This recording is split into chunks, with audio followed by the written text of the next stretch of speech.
ওই ইনুম্যাননরা জীবনে কখনো ইউনিয়ন পরিষদ নির্বাচনে দাঁড়িয়ে একক দলীয়ভাবে দাঁড়িয়ে কখনো ইউনিয়ন পরিষদ নির্বাচনে নির্বাচিত হওয়ার যোগ্যতা আর জনশক্তি তাদের নেই।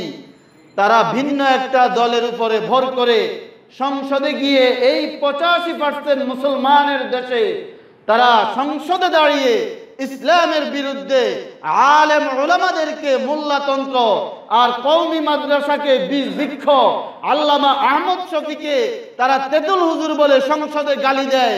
নিজের কোনো ক্ষমতায় নয়, আরেকটা দলের উপর ভর করে হয়তো কোনো মুসলিম সন্তান এক সময় তোমাদের জিভ টেনে ছেড়ে ফেলবে। মাননীয় প্রধানমন্ত্রীকে ধন্যবাদ জানাই। বিচক্ষণ দিন প্রেমিক প্রধানমন্ত্রী তার বিচক্ষণতার প্রমাণ দিয়েছেন এই ময়লা আবর্জনাগুলোকে মন্ত্রিত্ব থেকে বাদ দিয়ে। বিসমিল্লাহির রহমানির রহিম। আলহামদুলিল্লাহি নাহমাদুহু ওয়া নাস্তাঈনুহু ওয়া নাস্তাগফিরুহ ونعوذ بالله من شرور أنفسنا ومن سيئات أعمالنا من يهد الله فلا مضل له ومن يضلل فلا هادي له ونشهد أن لا إله إلا الله وحده لا شريك له ونشهد أن محمدًا عبده ورسوله أما بعد فأعوذ بالله من الشيطان الرجيم بسم الله الرحمن الرحيم يا أيها الذين آمنوا لا تلهكم أموالكم ولا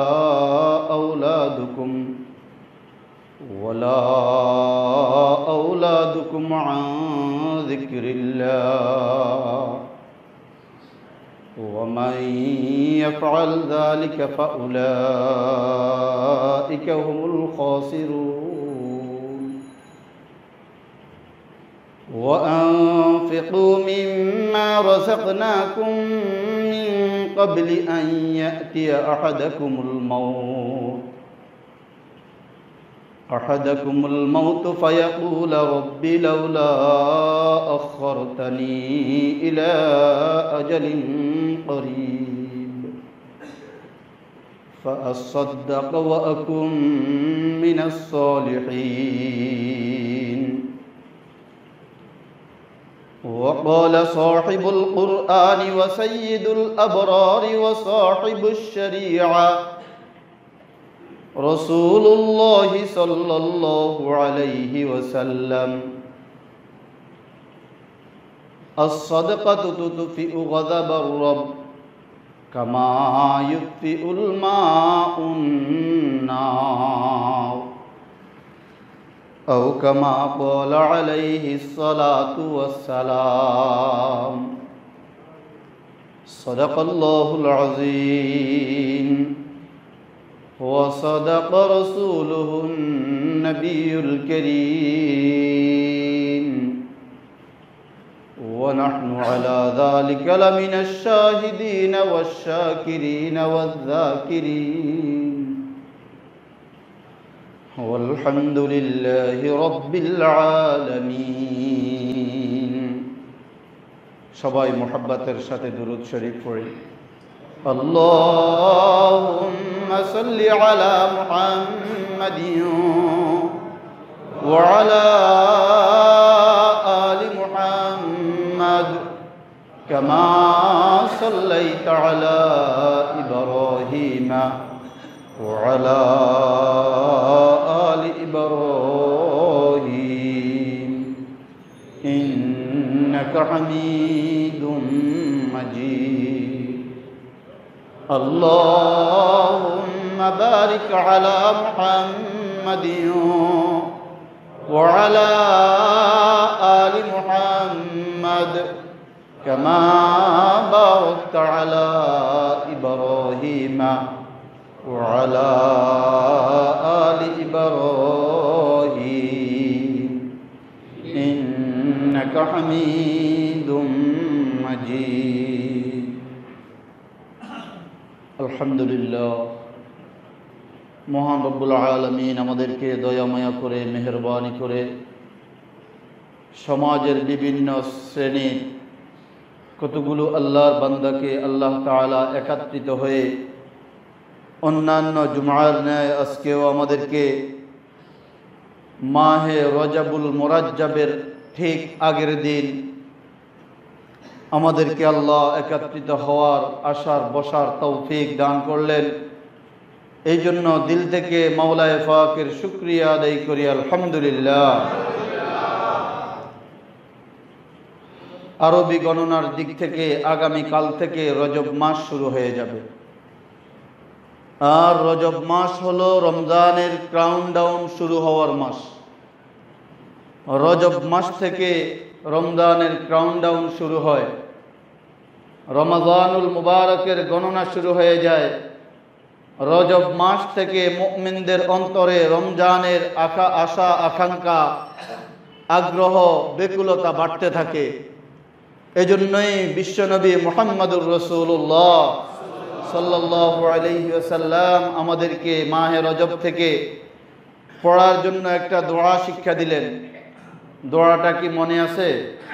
বলুন, আল্লাহুম্মা বারিক লানা ফি রজব ওয়া শাবান ওয়া বাল্লিগনা রমাদান।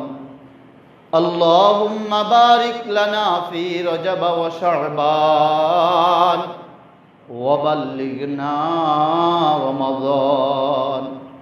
আয় আল্লাহ, এটার অর্থ হলো, হে আল্লাহ, আপনি আমাকে রজব এবং শাবানে বরকত দান করুন এবং আমাদেরকে আপনি রমজান পর্যন্ত পৌঁছার তৌফিক দান করুন। কাউন্টডাউন শুরু হয়ে যায়। ভারী অবাক লাগে, বর্তমান সময়গুলো যে আসতেছে, দিন দিন খুবই খারাপ পরিস্থিতি আসতেছে। ও মুসলমান, ঈমান আর ইসলাম নিয়ে টিকে থাকার জন্য, ঈমান আর ইসলাম নিয়ে থাকার জন্য আপনাকে মসজিদের সাথে, মাদ্রাসার সাথে, উম্মতের উলামায়ে কেরামের সাথে সুসম্পর্ক রাখতে হবে। আমাদের সম্পর্ক গভীর থেকে গভীর হচ্ছে মিডিয়ার সাথে, আমাদের সম্পর্ক গভীর থেকে গভীর হচ্ছে অপসংস্কৃতির সাথে। অবাক করা বিষয় হলো, আল্লাহ রসুল বলেছেন, যেই দেশের নেতা নষ্ট হয়ে যাবে, যেই দেশের নেতা নেতৃবর্গ নষ্ট হয়ে যাবে, ওই দেশের উপর আল্লাহর আযাব ও গজব আসতেই থাকবে। অবাক হয়েছি, গত কিছুদিন আগে বাংলা অক্ষরের একটা অক্ষর আছে চন্দ্রবিন্দু, কি আছে না? এটার নিজের কোনো অস্তিত্ব আছে? ব্যবহারের ক্ষেত্রে নিজে নিজে ব্যবহার হতে পারে না। অন্য যে কোনো একটা অক্ষরের উপর ভর দিয়ে নিজের অস্তিত্ব বিকাশ করতে হয়, নিজের অস্তিত্বের জানান দিতে হয়। ওই বাংলা অক্ষর চন্দ্রবিন্দুর মতো আমাদের দেশে কিছু নেতা আছে, বাংলা অক্ষরের চন্দ্রবিন্দুর মতো যাদের অবস্থান, ওই ইনুমেননরা জীবনে কখনো ইউনিয়ন পরিষদ নির্বাচনে দাঁড়িয়ে একক দলীয়ভাবে দাঁড়িয়ে কখনো ইউনিয়ন পরিষদ নির্বাচনে নির্বাচিত হওয়ার যোগ্যতা আর জনশক্তি তাদের নেই। তারা ভিন্ন একটা দলের উপরে ভর করে সংসদে গিয়ে এই 85% মুসলমানের দেশে তারা সংসদে দাঁড়িয়ে ইসলামের বিরুদ্ধে আলেম উলামাদেরকে মোল্লাতন্ত্র আর কওমি মাদ্রাসাকে বৃক্ষ আল্লামা আহমদ শফিকে তারা তেতুল হুজুর বলে সংসদে গালি দেয়। নিজের কোনো ক্ষমতায় নয়, আরেকটা দলের উপর ভর করে। আমরা তো স্পষ্ট করে বলতে চাই, তোমরা যদি নিজের দলীয় ক্ষমতায় যদি যাইয়া কথা বলতা, কোনো আফসোস করতাম না, কিছু বলতাম না। কিন্তু তোমরা এমন এক জাত, এমন একটা দল নিয়ে চলো, এই দলকে বাংলাদেশের মুসলমান এই দলের দিকে কখনো ফিরেও তাকায় না। আরে বাংলাদেশের মুসলমান তোমাদের মতো ইনমেননদেরকে পাত্তা দিয়ে এই দেশের মুসলমান চলে না। এই দেশের কওমি মাদ্রাসাগুলো হলো মুসলমানদের হৃদয়ের সাথে সম্পর্ক। এই দেশের উলামায়ে কেরাম মুসলমানদের জন্ম থেকে মৃত্যু পর্যন্ত মুসলমানদের সাথে উম্মতের উলামায়ে কেরামের সম্পর্ক। এই ধরনের কথা যদি বলতে থাকো, হয়তো কোনো মুসলিম সন্তান এক সময় তোমাদের জিভ টেনে ছেড়ে ফেলবে। আমরা নীরবে এগুলোকে সহ্য করি, আল্লাহর কাছে দোয়া করি। মাননীয় প্রধানমন্ত্রীকে ধন্যবাদ জানাই। বিচক্ষণ দিন প্রেমিক প্রধানমন্ত্রী তার বিচক্ষণতার প্রমাণ দিয়েছেন এই ময়লা আবর্জনাগুলোকে মন্ত্রিত্ব থেকে বাদ দেওয়ার কারণে এদের মাথা এখন ঠিক নেই। এরা উলামায়ে কেরামকে নিয়ে, মাদ্রাসা মসজিদকে নিয়ে বিভিন্ন ধরনের বিরূপ মন্তব্য শুরু করেছে। তবে ভয় পাচ্ছি এই কারণে, আল্লাহর রাসূল বলেছেন যেখানে নেতাদের মধ্যে যদি নাকি আমানতদারি, নেতাদের মধ্যে যদি দিনদারিয়ত না থাকে, তাহলে ধীরে ধীরে ওই সমাজের মধ্যে আযাব ও গজব আসা শুরু হয়ে যায়। ভয় পাচ্ছি এই সমস্ত কিছু দ্বীনের দুশমন, ইসলামের দুশমনের কারণে না জানি আযাব ও গজব এই দেশের উপর আসে কিনা। আল্লাহর কাছে দোয়া করি, আল্লাহ মেহেরবানি করে আমাদের এই ছোট্ট মাতৃভূমিকে সমস্ত ধরনের আযাব ও গজব থেকে হেফাজত করো। আমাদের শুক্রবারের এই আলোচনাগুলো হলো এক একটা ক্লাস। আমরা সকলেই মোটামুটি কলবের রোগে রোগাক্রান্ত, কি বলেন? আমাদের প্রত্যেকেরই অন্তরে বহু রোগের বাসনা। আমাদের মধ্যে মিথ্যার রোগ, আমাদের মধ্যে পরসমালোচনার রোগ, আমাদের মধ্যে এত এত রোগ, যেই রোগগুলো এক একটা রোগ আমাদেরকে জাহান্নামে নেওয়ার জন্য যথেষ্ট। শরীরের মধ্যে ক্যান্সারের জীবাণু থাকলে যেমন একটা লোককে হত্যা করে, তার দুনিয়ার জীবনটাকে শেষ করে দেয়, ঠিক কলবের মধ্যে জাহান্নামমুখী রোগ থাকলে এক একটা রোগ তার জান্নাতি জীবনটাকে ধ্বংস করে তার জন্য জাহান্নামের রাস্তাটাকে উন্মুক্ত করে দেয়। এই রোগগুলোরও সুস্থতা দরকার আছে কিনা? আমরা যেমন দৈহিকভাবে রোগাক্রান্ত হলে ডাক্তারের কাছে যাই, আল্লাহ তাআলা আল্লাহর রাসূলকে বলেন, ওয়ামা আল্লামনাহু আশ-শি'রা ওয়ামা ইয়ানবাগী লাহু, ও আমার হাবিব, আপনাকে আমি কবিতা আবৃত্তি শিক্ষা দেই নাই, আপনাকে আমি গান বাদ্য শিক্ষা দেই নাই, আমি আপনাকে ছন্দ শিক্ষা দেই নাই, এটা আমি ভালো একটা পছন্দও করি না। ওয়ামা ইয়ানবাগী লাহু, এটা আপনার শানে প্রযোজ্যও না। তো কি শিক্ষা দিলেন? ইন্নামা আনা বুইস্তু মুআল্লিমা, আল্লাহর রাসূল বলেন আমি হলাম শিক্ষক, আর দুনিয়ার সমস্ত আমার সাহাবাই কেরাম সহ আনেওয়ালা উম্মত হলো আমার ছাত্র। আল্লাহর রাসূল হলেন ডাক্তার, আর সকলে হলেন রোগী। আল্লাহর রাসূল হলেন ডাক্তার, সকলেই হলেন কি? রোগী। ডাক্তারের কাছে যাবে কিছু কথা শোনার জন্য, ওগুলো মানার জন্য। রোগী ডাক্তারের কথা শুনলো, মানলো না, রোগীর রোগ ভালো হবে? তার স্বাস্থ্যের জন্য উপকার না অপকার? ঠিক এভাবে উলামায়ে কেরামের কথাগুলো আপনাকে নিতে হবে এইভাবে। উলামায়ে কেরাম হলেন আমার ডাক্তার, তার কথাগুলো আমি শুনবো, মানব, সাধ্য অনুযায়ী আমাকে মানতে হবে, তাহলে রোগ ভালো হবে, আমার জান্নাতি জীবনটা ধ্বংস হবে না। আর যদি ডাক্তারের কাছে যাই শিল্পীদের মতো শুধু কণ্ঠের আওয়াজ শোনার জন্য, আজকাল আমরা অনেক সময় অনেক জায়গায় মাহফিলে যাই, কেন? অমুক বক্তার গলার সুর যে ভালো, শুধু শুনতেই মন চায়, শুনেই আসলো, কিছু ভিতরে নিয়ে আসলো না। ওই বক্তাও কিছু দিয়ে দিল না, শ্রোতাও কিছু নিয়ে আসলো না, শুধু শুনেই আসলো। রোগীর রোগ ভালো হবে? তাহলে আমাদের দরকার কি? কিছু কথা না সুর? কথা। মানতে হবে বিষয়গুলা, দিল থেকে অনুধাবন করতে হবে আমাদেরকে। আল্লাহ, আমি কুরআনুল কারীমের সূরা মুনাফিকুনের 9 এবং 10 নম্বর আয়াত তিলাওয়াত করেছি। আল্লাহ রাব্বুল আলামিন ডাক দিয়ে বলেন, ইয়া আইয়ুহাল্লাযীনা আমানু লা তুলহিকুম আমওয়ালুকুম ওয়ালা আওলাদুকুম আন যিকরিল্লাহ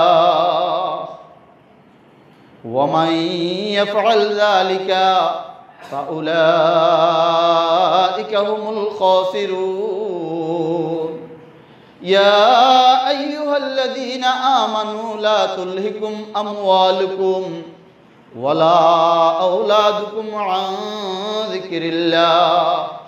হে ঈমানদারগণ, তোমাদেরকে যেন ধ্বংস করে না দেয়, তোমাদের যেন দুনিয়া আখিরাতকে সাবার করে না দেয়, তোমাদেরকে যেন পরিপূর্ণভাবে ধ্বংস করে না দেয়। কিসে ধ্বংস করে দিবে? আমওয়ালুকুম, তোমাদের সম্পদ, তোমাদের সম্পদ, ওয়া আওলাদুকুম, এবং তোমাদের সন্তান সন্ততি। এই সম্পদ আর সন্তান সন্ততি তোমাদেরকে ধ্বংস করে দিতে পারে, তোমাদেরকে ধ্বংস করে দিতে চাইবে। তোমরা এই দুটি জিনিসের কারণে ধ্বংসের মধ্যে পড়ে যাবে।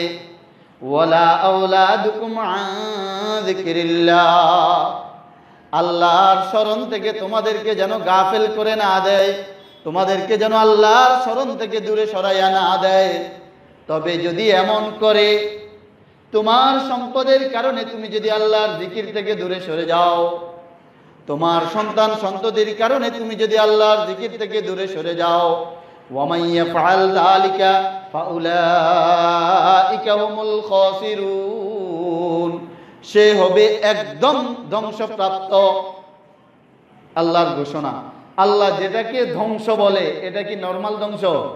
এটা কি পেটে গ্যাস্ট্রিকের ওষুধ, গ্যাস্ট্রিকের ব্যথা? وَمَن يَفْعَلْ ذَلِكَ فَأُولَئِكَ هُمُ الْخَاسِرُونَ, সে হবে খাসির, সে হবে চতুর্দিক থেকে ধ্বংসপ্রাপ্ত। খুসরানাম মুবিনা, এই ধ্বংসের শেষ নাই, এই ধ্বংসের সীমা নেই। وَأَنفِقُوا مِمَّا رَزَقْنَاكُم مِّن قَبْلِ أَن يَأْتِيَ أَحَدَكُمُ الْمَوْتُ, আয়াত দুটি নিয়ে আমি আলোচনা করব, আগে অনুবাদটা বলে দেই। وَأَنفِقُوا مِمَّا رَزَقْنَاكُم, হে ঈমানদারগণ, তোমরা খরচ করো, আল্লাহর রাস্তায় দান করো, দান করো, আল্লাহর রাস্তায় দান করো। মিন ক্বাবলি আন ইয়াতিয়া আহাদাকুমুল মাউত, তোমাদের মৃত্যু আসার আগে আগে দান করো, তোমার মৃত্যু আসার আগে আগে দান করো। যদি মৃত্যু আসা যায়, ওয়া আনফিকু মিন ক্বাবলি আন ইয়াতিয়া আহাদাকুমুল মাউত ফায়াকুল রাব্বি লাউলা আখখারতানি ইলা আজালিন করিব, যখন মৃত্যু আইসা যাবে, মৃত্যু আইসা যাবে, কোটিপতি, ওই ক্ষমতাশালী, ওই ইন্ডাস্ট্রিয়াল ডাক দিয়া বলবে, ওগো রাম, ওগো মাওলা, ওগো মাওলা, আমাকে যদি আর সামান্য একটু সময় দিতেন। মিন ক্বাবলি আন ইয়াতিয়া আহাদাকুমুল মাউত ফায়াকুল রাব্বি লাউলা আখখারতানি ইলা আজালিন করিব, আল্লাহ আমাকে সামান্য একটু সময় দিন। ফাআসাদ্দাকা, সময় দিলে আমি সদকা করব, সময় দিলে আমি দান করব। ওয়া আকুম মিনাস সলিহিন, আমাকে একটু সময় দিন, আমি দান করি, আমি একটু ভালো মানুষ হয়ে যাই। ইযা জাআজালুহুম লা ইস্তাখিরুনা সাআতাও ওয়া লা ইস্তাকদিমুন, আল্লাহ রাব্বুল আলামিন বলেন, যখন তোমার সামনে মৃত্যু এসে যাবে, মৃত্যু এসে যাবে, তোমাকে সামান্য পরিমাণ সময়ও আর দেওয়া হবে না।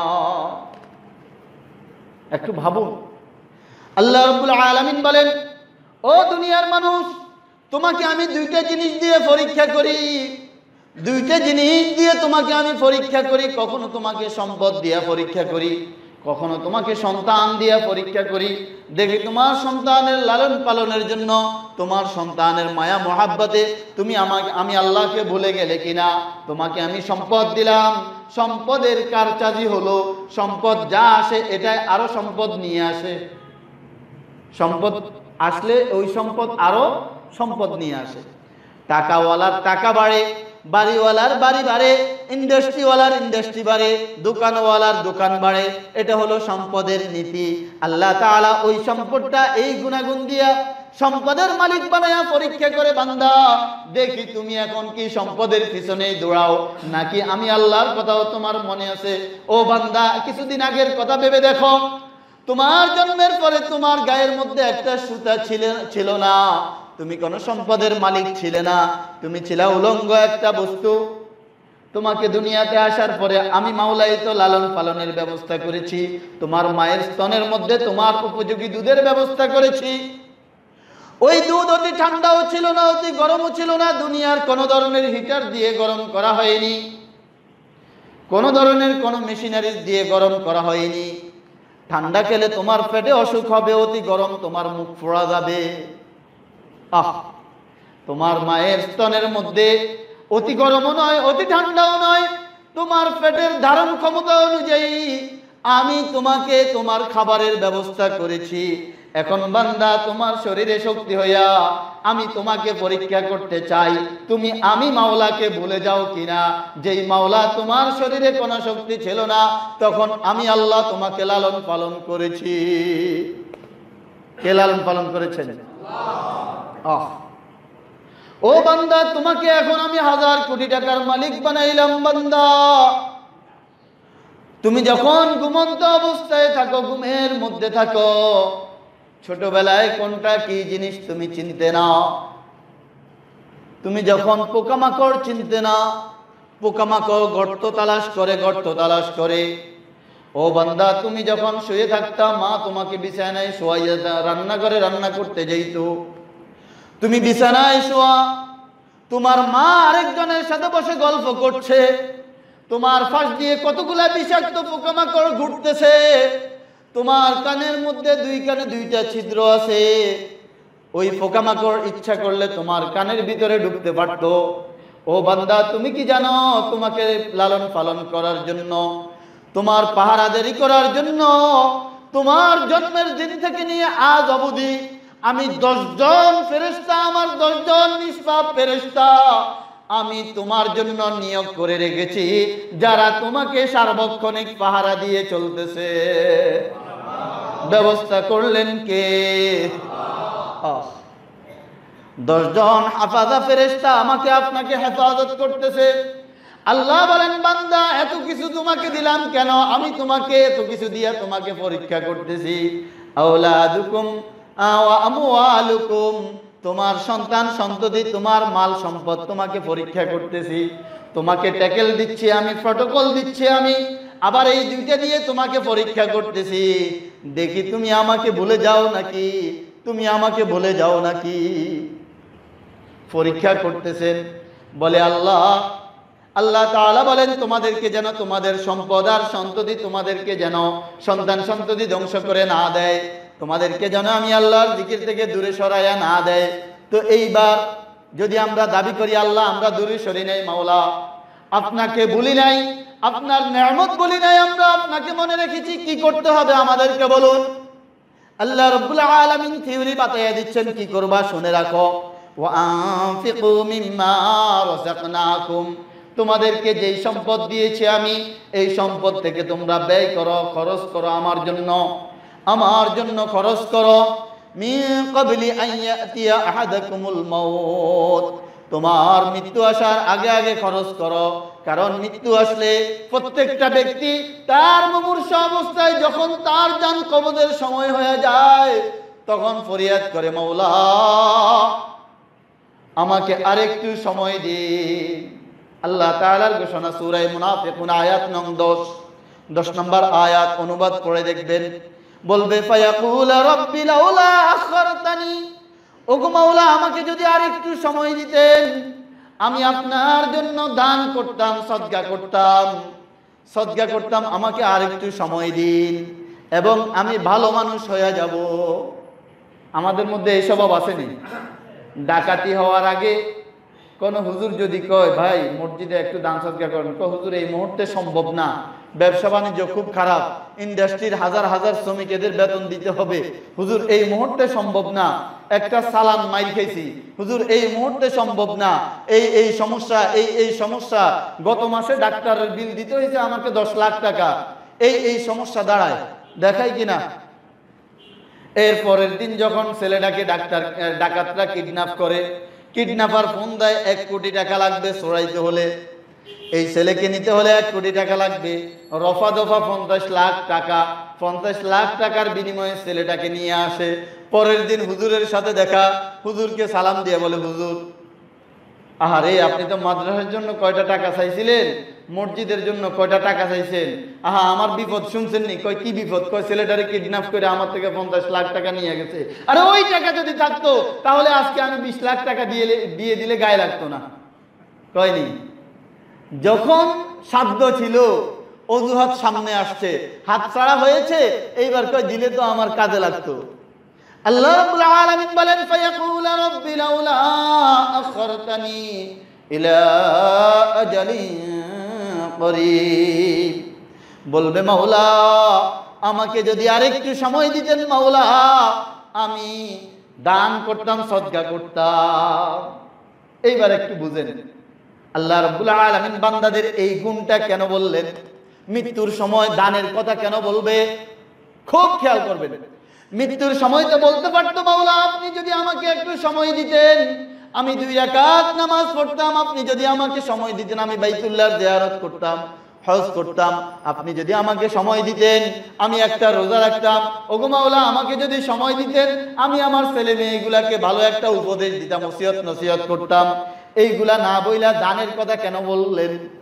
দানের কথা বলবেন, আল্লাহ আপনি যদি আমাকে সময় দিতেন আমি দান করতাম, সদকা করতাম, আমি সদকা করতাম। মৃত্যুর সময় এই কঠিন মুহূর্তে ছেলে মেয়েদের কথা না বইলা, নামাজের কথা না বইলা, হজের কথা না বইলা, যাকাতের কথা না বইলা, রোজার কথা না বইলা কেন দান সদকার কথা বলবে? কেন দান সদকার কথা উল্লেখ করবে?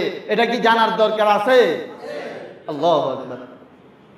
মুআজামুল কাবীর, হাদিসের বিশ্ববিখ্যাত একটা গ্রন্থ মুআজামুল কাবীর। মুআজামুল কাবীরের 688 নম্বর হাদিস। আল্লাহর রাসূল সাল্লাল্লাহু আলাইহি সাল্লাম ইরশাদ করেন, ইন্নাস সাদাকাতা লা ইউতফিউ হাররাল কুবুরি আন সাহিবিহি আও কামা ক্বালা আলাইহিস সালাতু ওয়াস সালাম। আল্লাহর রাসূল বলেন, দুনিয়াতে যখন বান্দা সদকা করে, বান্দা যখন কারো উদ্দেশ্যে সদকা করে, তখন ওই সদকাটা, ওই দানটা তার কবরের আযাবকে, পানি যেমন আগুনকে নিভাইয়া দেয়, তার কবরের আযাবকে এমন ভাবে নিভাইয়া দেয়। কোন সন্তান যদি তার মায়ের জন্য সদকা করে, কোন সন্তান যদি তার বাবার জন্য সদকা করে, কোন সন্তান যদি, কোন ব্যক্তি যদি নিজের জন্য সদকা করে, আনসাহিবিহি, নিজের জন্য নিজে দান করলো, এই দান করলো, ওই দান করলো, আল্লাহর রাসূল বলেন কবরের মধ্যে 2টা অবস্থান হবে, আল কবরু রাউযাতুম মিন রিয়াদিল জান্নাহ আও হাফরাতুম মিন হুফারিন নার। কবরটা হয়তো জান্নাতের টুকরা হবে অথবা আগুনের গর্তসমূহের একটা গর্ত হবে কবর। আমাদের কার কার কবর জান্নাতের টুকরা নিশ্চিতভাবে আমরা জানি? সবাই জানি? জাহান্নামের গর্ত হবে কিনা জানি না, জানি না। আমার মৃত্যুর পরে কবরের গর্তটা আমার জন্য না জানি জাহান্নামের আগুন দ্বারা ভরপুর হয়ে যায় কিনা। আল্লাহর রাসূল বলেন, আমার উম্মত শুনে রাখো, তুমি যদি তোমার উদ্দেশ্যে সদকা করো, ওগো মাওলা এটা দুনিয়ার মানুষকে দেখানোর জন্য না, মাওলা দুনিয়ার কারো জন্য না, মাওলা তোমাকে রাজি খুশি করার জন্য আমি এই দান করলাম, আমি এই দান করলাম তোমার জন্য। আল্লাহর রাসূল বলেন, আপনার ওই সদকাকে আমার মাওলা রিজার্ভ করে রাখবেন, রিজার্ভ করে রাখবেন ফায়ার সার্ভিস হিসাবে, রিজার্ভ করে রাখবেন আগুন নিভানোর জন্য কার্বন ডাই অক্সাইড হিসাবে। কয় বান্দা যখন গুনাহের কারণে তোমাকে কবরের মধ্যে রাখা হবে, আর কবরের মধ্যে যদি জাহান্নামের আযাব এসে আক্রমণ করে, জাহান্নামের আগুন যদি আক্রমণ করে, ওই সদকাকে ছেড়ে দেবে, ওই সদকার সাথে সাথে জাহান্নামের কবরের মধ্যে জাহান্নামের ওই আযাবকে নিভাইয়া কবরটাকে জান্নাতের টুকরাতে পরিণত করে দিবে। কই মৃত্যুর সময় কেন বলবে আল্লাহ আমাকে সময় দিলে, আমি আমাকে সময় দিলে আমি সদকা করতাম, এটা কেন বলবে? আরেকটা কারণ, ক্বালা রাসূলুল্লাহ সাল্লাল্লাহু আলাইহি সাল্লাম, ইবনে হিব্বান হাদিস নাম্বার 3310, ইবনে হিব্বান সহিহ, ইবনে হিব্বান সহিহ সনদে বর্ণিত সহিহ একটি হাদিস। আল্লাহর রাসূল সাল্লাল্লাহু আলাইহি সাল্লাম ইরশাদ করেন, ইন্না লিকুল্লি ইমরিইন ফি জিল্লি সাদাকাতিহি হাত্তা তুকযা ইয়াউমাল কিয়ামাহ আও কামা ক্বালা আলাইহিস সালাতু ওয়াস সালাম। আমার রাসূল বলেন, বান্দাকে কত সুন্দর বুঝাইতেছেন, ও আমার বান্দা শুনে রাখো, শুনে রাখো, হাসরের ময়দানে যখন প্রখর সূর্যের তাপ থাকবে, সূর্যের প্রচন্ড গরমে জমিনটা তামায় ধারণ করবে, তামা হয়ে যাবে, এত প্রচন্ড অবস্থা থাকবে, কঠিন অবস্থা থাকবে, কারো কারো মগজগুলা উতরাইতে থাকবে, কারো কারো মাথার মগজ উতরাইতে থাকবে সূর্যের এই প্রখর তাপের কারণে, গরমের কারণে। কেউ কেউ ঘামের মধ্যে সাঁতার কাটতে থাকবে, কেউ কেউ ঘামের মধ্যে, কারো হাঁটু পর্যন্ত ঘাম হবে, কারো বুক পর্যন্ত ঘাম হবে। ওই সামান্য সময় না, সামান্য সময় না, 50,000 বৎসর, 50,000 বৎসর এই অবস্থার মধ্যে থাকবে। আল্লাহর রাসূল বলেন, একজন ব্যক্তি মৃত অবস্থায়, মুমূর্ষু অবস্থায় কেন সদকার কথা বলবে? ও আমার উম্মত শুনে রাখো, কারণ সদকা হলো এমন একটা ছাতা, এমন একটা ছাতা, ছায়া। আল্লাহর রাসূল বলেন, সহিহ ইবনে হিব্বানের হাদিস, আল্লাহর রাসূল বলেন, যখন বান্দা সদকা করবে, ওই সদকাটা তার জন্য হাসরের ময়দানে, তার বান্দা, সদকাকারী বান্দা, তার সদকার ছায়ার মধ্যে থাকবে। ফি জিল্লি সাদাকাতিহি, তার সদকার ছায়ার মধ্যে থাকবে। হাত্তা তুকযা, জান্নাত জাহান্নামের ফয়সালা হওয়া পর্যন্ত, জান্নাত জাহান্নামের ফয়সালা হওয়া পর্যন্ত তার সদকার ছায়ার মধ্যে থাকবে।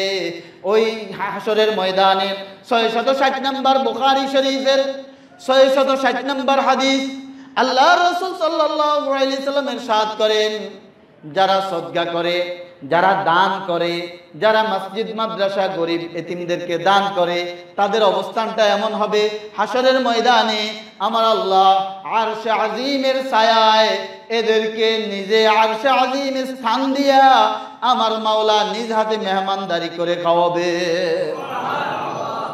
ও দোস্ত, আজকে আমরা প্রতি মাসে 3 মাসে একবার স্বাস্থ্য টেস্ট করাই, যেন আমার মধ্যে কোনো রোগ না আসে। আমরা ডাক্তারকে হাজার হাজার টাকা দেই টেস্টে। আল্লাহর রাসূল বলেন, as-সাদকাতু তারুদ্দুল বালা, সদকা হতে বালা দূর। বান্দা তুমি যদি সদকা করো, তুমি যদি সদকা করো, সাদিকুল মাসদুক মুহাম্মদুর রাসূলুল্লাহ ঘোষণা করলেন, আপনার কোনো বিপদ আপদ আসবে না। সদকা আল্লাহ তাআলার রাগ আর গুসাকে এমন ভাবে পানি করে দেয়, এমন ভাবে মিঠাইয়া দেয়, আগুন যেমন, পানি যেমন আগুনকে মিঠাইয়া দেয়, এইভাবে আল্লাহর গুসাকে মিঠাইয়া দেয়। গত কিছুদিন আগের ঘটনা, নির্ভরযোগ্য সূত্রে কিতাবের মধ্যে পেলাম, মুসেল শহর, ইরাকের মুসেল শহর থেকে একটা ব্যবসায়িক কাফেলা যাচ্ছিল আরেকটা জায়গায়, ওই জায়গাটার নাম মনে আসতেছে না, বাস্তব ঘটনা। তো মুসেল শহর থেকে ব্যবসায়িক কাফেলা তারা যাচ্ছিলেন নৌকায়, নদী পার হচ্ছিলেন। যাওয়ার সময় হঠাৎ করে তাদের নৌকা যখন মধ্যখানে গেল, মধ্যখানে যাওয়ার পর একটা নদী থেকে একটা মাছ লাফ দিয়ে নৌকায় উঠে গেল। যারা জাহাজে ভ্রমণ করে বিভিন্ন সাগরের মধ্যে, এটা কমন বিষয়, একটা মাছ লাফ দিয়ে উঠলো। তো ওই লোক আলী ইবনে হারব, আলী ইবনে হারব তার নাম, তিনি ঘটনাটা, নিজের ঘটনা বর্ণনা করেছিলেন। তিনি বলেন, আমার সঙ্গীদের সবাই কেউ ঘুমে ব্যস্ত, কেউ অলসতায় মগ্ন। আমি ছিলাম, আমি শুধু মৌসেল শহরের বিভিন্ন জিনিসগুলা নৌকা দিয়ে দেখতেছিলাম। হঠাৎ একটা মাছ লাফ দিয়ে উঠলো নৌকার মধ্যে, আমি মাছটাকে চেপে ধরলাম। মাছের লেজের বাড়িতে অন্যদেরও ঘুম ভেঙে গেল, এরাও এসে সবাই ধরলো। তো আমরা সকলে বললাম, আল্লাহর এই নিয়ামত, তাজা মাছ, এটা আমরা খাবো।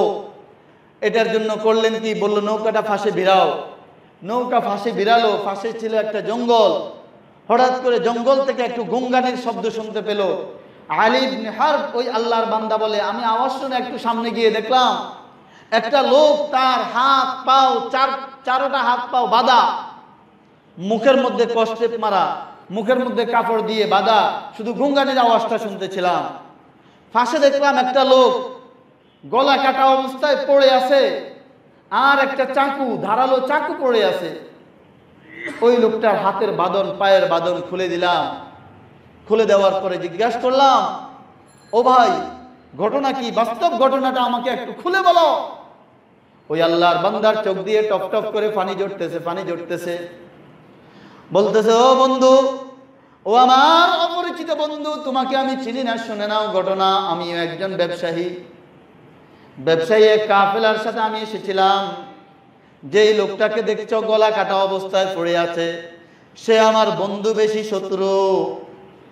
আমার কাছে অনেক টাকা পয়সা আছে এটা মনে করে সে আমার সাথে ব্যবসায়ী কাফেলার মধ্যে আমার সাথে খাতির জমাইল। আমিও তাকে বন্ধুর মতো মেনে নিলাম, গ্রহণ করে নিলাম। এক পর্যায়ে কাফেলার সবার অলক্ষ্যে সে আমার বন্ধু বেশি এই দুশ্মন আমাকে একা নিয়ে আসলো। বললো চলো আমরা একটু ঘুরে আসি। এই ঘুরে সে আমাকে এই জঙ্গলে এনে কৌশল মতে আমার হাত দুইটা বেঁধে ফেললো, আমার হাত বেঁধে দুইটা পাও বেঁধে ফেললো, পাও বেঁধে আমার মুখটাও বেঁধে ফেললো। মুখটা বেঁধে আমাকে হত্যা করবে, আমার সব সম্পদগুলা লুণ্ঠন করার জন্য।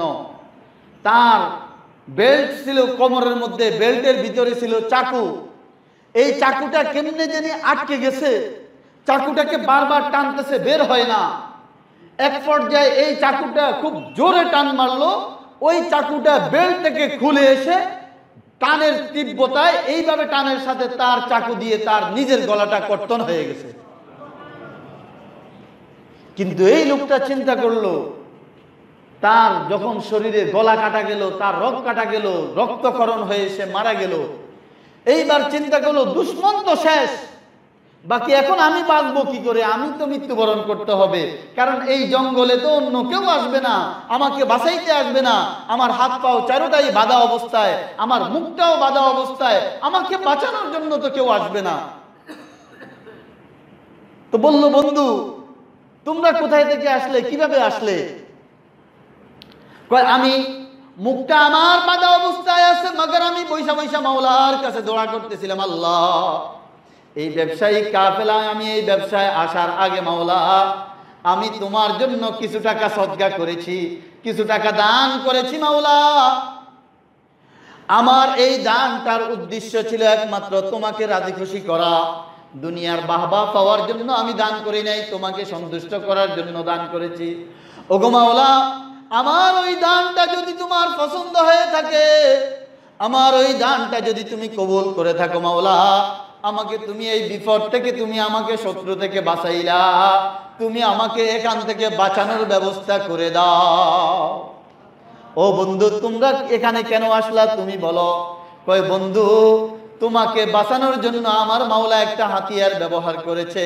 সেই হাতিয়ারটা হলো সাগরের এই নদীর একটা মাছ, এই মাছটা লাফ দিয়ে আমাদের নৌকায় উঠলো, ওই মাছটাকে খাওয়ার জন্য আমরা এখানে আসলাম। এরা তো এই লোকটাকে দেখে নৌকা থেকে সবাই লাফাইয়া উঠে ওই লোকটার ঘটনা শোনার জন্য উঠে আসলো। ওইদিকে নৌকার মাছটাও চলে গেল। আমার আল্লাহ বুঝিয়ে দিলেন, এই মাছের দ্বারা আমি আমার এই বান্দাটাকে সদকাকারী এই বান্দাটাকে বাঁচাইলাম। তখন সকলের সমস্যারে আল্লাহু আকবার বলে উঠলো। ওই সদকার কারণে আমার আল্লাহ তোমাকে শত্রুর থেকে বাঁচাইলেন, এই সদকার কারণে আমার মাওলা তোমাকে হাত পায়ের এই বন্ধন থেকে বাঁচাইলেন। সদকা দ্বারা আমার আল্লাহ শুধু কবরের আযাব থেকে বাঁচাইবেন এমন না, সদকা দ্বারা শুধু কিয়ামতের ময়দানে কঠিন মুহূর্তে আমার জন্য ছায়ার ব্যবস্থা করবেন এটা না, সদকা দ্বারা আমার আল্লাহ দুনিয়াতেও বিভিন্ন আযাব গজব থেকে বাঁচান। আজকে আমরা অবাক, আমার ছেলে মেয়ের জন্য ডিপোজিট করি 1 বছর বয়স থেকে, আমার সংসারের পিছনে আমি খরচ করি দেদারসে। ও দোস্ত, আল্লাহর ঘরকে আমি আমার সংসার মনে করি না। আরে আপনার ইনকামের একটা অংশ আপনার ছেলের জন্য, একটা মেয়ের জন্য, একটা ব্যবসার জন্য, একটা ঘরের জন্য, একটা আপনার জন্য, একটা বিবির জন্য। আল্লাহর ঘরের অংশটা কোথায়? আল্লাহর ঘরের অংশ, মসজিদ মাদ্রাসা দান সদকার অংশটা কোথায়? আপনি তো আজকে ছেলের জন্য রেজিস্ট্রি করে দিলেন এই ফ্ল্যাট, মেয়ের জন্য একটা ফ্ল্যাট দিয়ে দিলেন, আপনার কবরে হাসরে ফুলসিরাতে আপনি বাঁচার জন্য ওই অংশটা কোনটা? আপনাকে একটু ভাবতে হবে। আপনি মেয়ের ভবিষ্যৎ চিন্তা করে আপনি একটা ডিপোজিট করলেন, দরিদ্র থেকে দরিদ্র একটা দিন মজুরও এখন 500 টাকা মাসে একটা ডিপোজিট করে। ছেলে মেয়ের জন্য। আপনার ডিপোজিটটা কোথায়? যেই ডিপোজিট আপনাকে কবরে বাঁচাবে, যেই ডিপোজিট আপনাকে হাসরে বাঁচাবে, যেই ডিপোজিট আপনাকে ফুলসিরাতে বাঁচাবে। আল্লাহ রাসূল সাল্লাল্লাহু আলাইহি সাল্লামের ইরশাদ করেন, বুখারী মুসলিমের রিওয়ায়াত, যখন বান্দা সদকা করে, ওই সদকাটা ফুলসিরাত পার হওয়ার সময় তার হাতে একটা বিশাল আলো, তাজ, সূর্যের আলোর মতো একটা আলো হয়ে দেখা দিবে। ওই আলোতে সে বিজলি আকারে ফুলসিরাত পার হয়ে যাবে। ও দোস্ত, আল্লাহ রসুল বলেন সকলেই সদকা করবা। সাহাবাই কেরাম প্রশ্ন করলেন, ইয়া রাসূলুল্লাহ, যদি আমার সাধ্য না থাকে? কয় সাধ্য না থাকলে কারো খেতে কাজ করবা, কাজ করে ওই টাকা থেকে সদকা করবা, দান করবা। কয় যদি কাজ করার সাধ্য না থাকে? কয় যদি কাজ করার সাধ্য না থাকে, কোন অসহায়ের মাঝে মধ্যে একটু সহযোগিতা করবা, এটা তোমার সদকা। কয় যদি এই ক্ষমতাও না থাকে? কয় এই ক্ষমতা না থাকলে মাওলার ইবাদত গুলা করো, এটা তোমার জন্য সদকা হবে। আজকে আমরা মনে করি বাড়িওয়ালাদের জন্য সদকা, গাড়িওয়ালাদের জন্য সদকা, ইন্ডাস্ট্রিওয়ালার জন্য সদকা, ব্যবসায়ী করবে সদকা, ব্যবসায়ী করবে দান। আল্লাহর রাসূল বলে না, তুমি 100 টাকা ইনকাম করো, 10 টাকা তুমি সদকা করো, 500 টাকা তুমি ইনকাম করো, ওখান থেকে 10 টাকা, 20 টাকা, 50 টাকা তুমি সদকা করো, দান করো। সদকা থেকে কেউ দূরে থাকবা না। যদি সদকা থেকে দূরে না থাকো, সদকা করো তোমার সাধ্য অনুযায়ী। ওই সদকা কবরে তোমার জাহান্নামের আগুনটাকে পরিপূর্ণভাবে নিভিয়ে দিবে। আজকে আমার মা দুনিয়া থেকে চলে গেছে, অনেকের বাবা দুনিয়া থেকে চলে গেছে, ভাই দুনিয়া থেকে চলে গেছে, আমি আর আপনি জানি না তাদের কবরে আযাব হচ্ছে কিনা। যদি আমরা সদকা করি, যদি আমরা দান করি, ইখলাসের সহিত দান করি, তো আমার এই দানের কারণে আল্লাহ তাআলা তাদের কবরের আযাবকে মুহূর্তের মধ্যে নিভিয়ে দিবেন। আল্লাহ রাব্বুল আলামিন আমাদেরকে হৃদয় থেকে কথাগুলোকে গ্রহণ করার তৌফিক দান করেন। Assalamu alaikum wa rahmatullahi wa barakatuh. I hope you enjoyed and benefited from this video. If you did, then please do share it. And don't forget to subscribe to the channel for more amazing content.